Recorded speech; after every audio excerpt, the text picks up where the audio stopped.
Number 25, Moonraker. Okay, you can't tell me it didn't go down this way. That after the Bond team saw The Spy Who Loved Me, they decided, hey, let's catch that new film, Star Wars. And then when they watched Star Wars, they went, we need that! You know how I know this? Because the way The Spy Who Loved Me ends, they say James Bond will return in For Your Eyes Only. That didn't happen until another movie later. Because apparently they saw stars in their eyes and decided to put James Bond in space. Now, here's the thing about James Bond. There is campy Bond and then there's gritty Bond. And sometimes you can get away with a lot of things in campy Bond. He can take on a big blimp, or he can stop, I don't know, the world just being destroyed with nuclear weapons. I mean, I'm okay with Bond stopping, say, a renegade satellite in space that's blasting a huge laser down. But when you put him up there in space, Bond is not Han Solo. He's not Flash Gordon. He's James frickin' Bond. That's what you're supposed to do with them. And then here's the deal with the whole villain plot. I mean, first of all, he wants to destroy the world so he can rebuild it. The guy in The Spy Who Loved Me, the film that came right before this, had the same idea. They should have worked together. But the idea, the first thing in this film that you see is a space shuttle being stolen. And it turns out Drax stole his own space shuttle because one of his had malfunctioned. Here's the problem I have with that. He has a huge space station up there already. He must have figured out a way to launch and bring these space shuttles back down to Earth without being detected. What kind of timetable were you on? Could you not build another shuttle? Could you not fix the shuttle that malfunctioned? It makes no freaking sense. So the whole reason why Bond was on to Hugo Drax in this first place was just manufactured, and it felt wrong here. Oh, and then when they turn off the cloaking device on the thing or whatever, the U.S. military has men at the ready in space shuttles to go up there and take it out, and they are armed with lots of lasers. And I'm going like, and this was 1979. We don't even have that force now, or maybe we do with the whole Space Force thing. I don't know. And then it's really sad because there's some really good scenes with Jaws in this one, but in one scene he bites through a cable on a cable car. I don't care how powerful Jaws' bite is, it shouldn't be able to do that. Yeah, this was just a bad film all around. It easily makes my bottom spot on this list. Number 24, Spectre. Now, I have a reason why I believe this film fails in its principle and really shouldn't have made it past the pitch meeting. Part of it is just simply because of how the Bond canonical films work together. Technically, Casino Royale, the 21st film, is a reboot. So basically, they're basically said like, all those films don't really count, now here's the new Bond. A theory kind of came out a while ago, maybe it's always been around, that James Bond is simply an alias. So when we see James Bond in any of these films, when they switch the actor up, whether it's Connery, Brosnan, Moore, whatever, that's actually a different person in universe. And I like that idea because it makes a lot of sense, because if James Bond is to be a secret agent, he throws around his name Bond, James Bond, a lot when he's undercover, so to speak. So, and that might go for M, that might go for maybe Moneypenny, I don't really know. But I have to admit, there's even a scene in Skyfall where he has the Aston Martin, and he references the fact that there's an ejector seat in it. He doesn't recommend that he use that in Goldfinger, but I like that idea. I kind of like, oh, I get it, what you're trying to say now. You're trying to say that this Bond once faced Goldfinger, and this is kind of like a sliding timeline or something like that. That's how this works. Not really. But no, they decided, like, we're bringing Blofeld back. And not only that, they rebooted Spectre, which was weird because they were really setting up this whole Quantum in Quantum of Solace to be the big bad organization here. And then they just kind of went like this. And then they just said, no, actually the first three villains were all working for this Spectre organization. They just hand-waved that away so badly. Then they got Christoph Waltz to play Blofeld, and he brings his A game. I got no problem with that. They even have him being called Franz Oberheiser at first, but I think by the time the trailers came out with this, everyone was just saying Christoph Waltz plays Blofeld. They just were saying that. And sure enough, in the film, yes, he gets revealed as Blofeld. So why even do that? It's kind of like when Star Trek Into Darkness came out and Benedict Cumberbatch played Khan, and they tried to they changed his name and they put in all the promotional material that he plays this character with this name, but everybody knew it was Khan, and eventually that just kind of comes out. And that film sucked for the same reason. You're trying to reboot something that doesn't need to be rebooted. And then there's that goofy plane chase scene where wings fall off. Even Moonraker James Bond would be like, well, that's a bit ridiculous, don't you think? I mean, it just was so bad. And then they made he and Blofeld brothers. Didn't anyone see Austin Powers? Number 23, Quantum of Solace. Now, I have to say that one of these things that doesn't really make this work is that it's kind of complicated, but here's the thing about James Bond films. Sometimes it doesn't seem like they have a plot, just a series of action scenes. And most of us remember our favorite James Bond movie because of a great action scene or a few great action scenes, because there's usually packed at least 6 of them in every film. But when it comes to plot, it's often so buried deep that when I was talking about these films in my movie/reviews, I really had to look up on the Wikipedia thing why James Bond was in this location, what he was doing there, because I didn't really know. I would often remember okay, James Bond is out in the desert. Why is he out in the desert? Why is he looking for this stuff? So yeah, this one was really complicated and needlessly so. It did not have to be that, because it really is one of those films that should be a straight up revenge story. And because it's really the first time a Bond film has been really very much connected to the last Bond film, with the exception of, say, the opening of Diamonds Are Forever or the opening of For Your Eyes Only.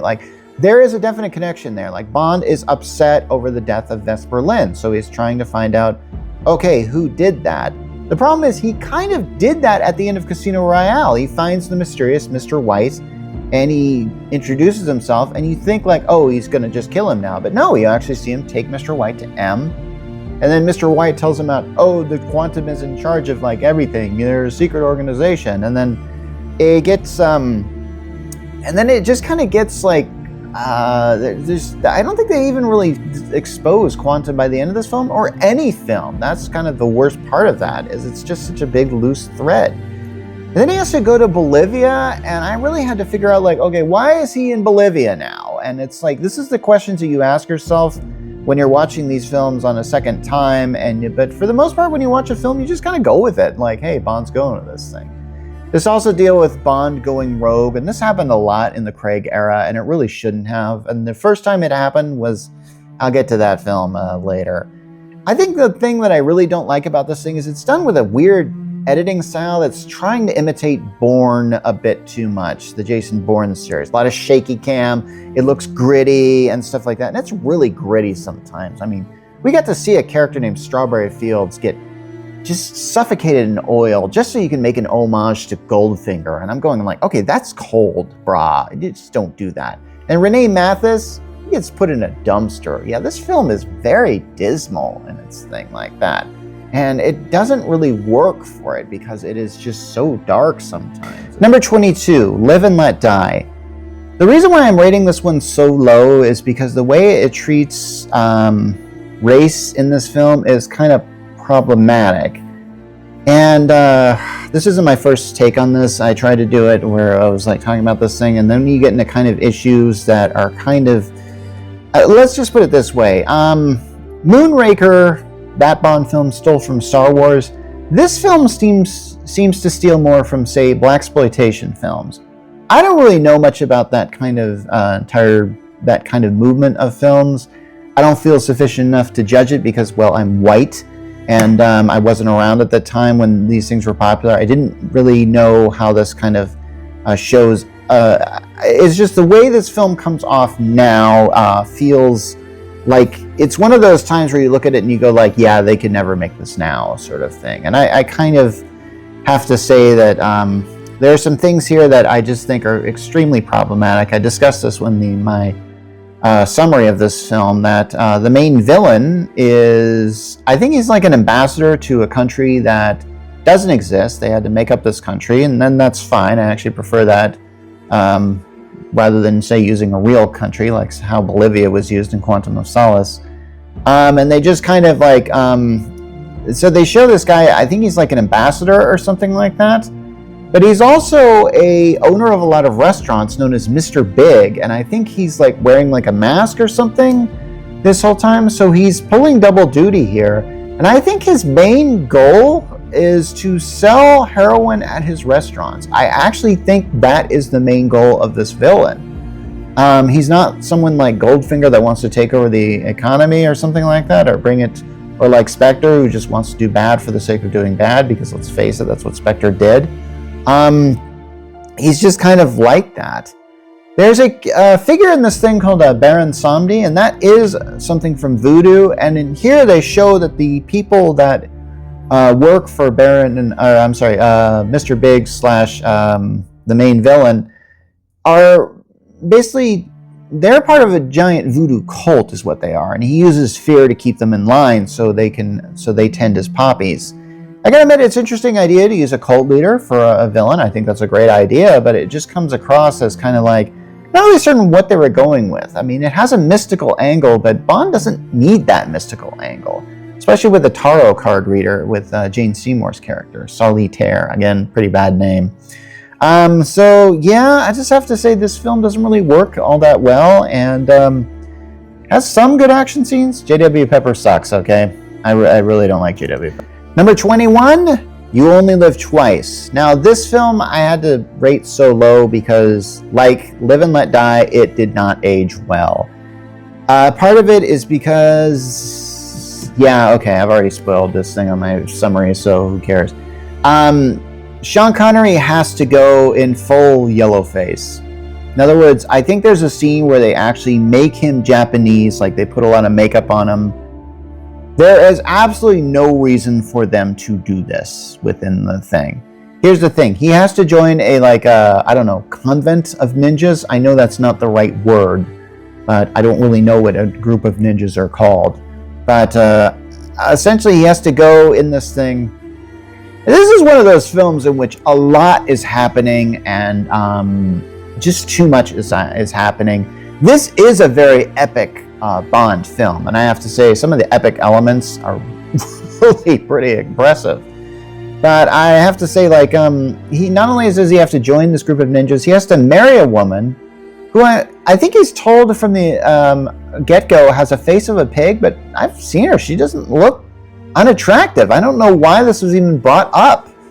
So, and then, yeah. Also, Bond is killed at the very beginning of this thing, or at least he fakes his death. And I couldn't figure out why. And so I guess it was for him to go undercover. But of course his cover gets blown anyway. And, oh yeah, this is actually the first film in which you see Blofeld's face. And they kept changing the actor after that. I think he's played by Donald Pleasance in this, who does an extremely good job in this. I really like that. He's just had the perfect look and perfect way. And then they just... Oh yeah, this is the film that actually has a premise of... Apparently, Spectre has this hidden base in Japan, which has a rocket ship that can steal other people's rockets. Like, it takes the United States' rocket, like, it literally opens up and swallows. It's a rocket that swallows other rockets. And then the only reason why they discover it is because they discovered that the rocket lands in the Sea of Japan. I'm going like, okay, here's the thing. If you have the technology to see where this stealing rocket lands, why didn't you have the technology to see that it was coming in the first place? There's a lot of things that don't make sense.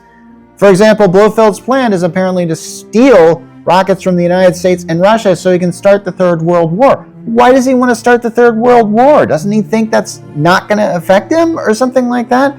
That doesn't really make a whole lot of sense. And this is why a lot of Bond films don't really... I really feel like a lot of Bond villains don't think past what's going to happen to them after they actually implement their plans.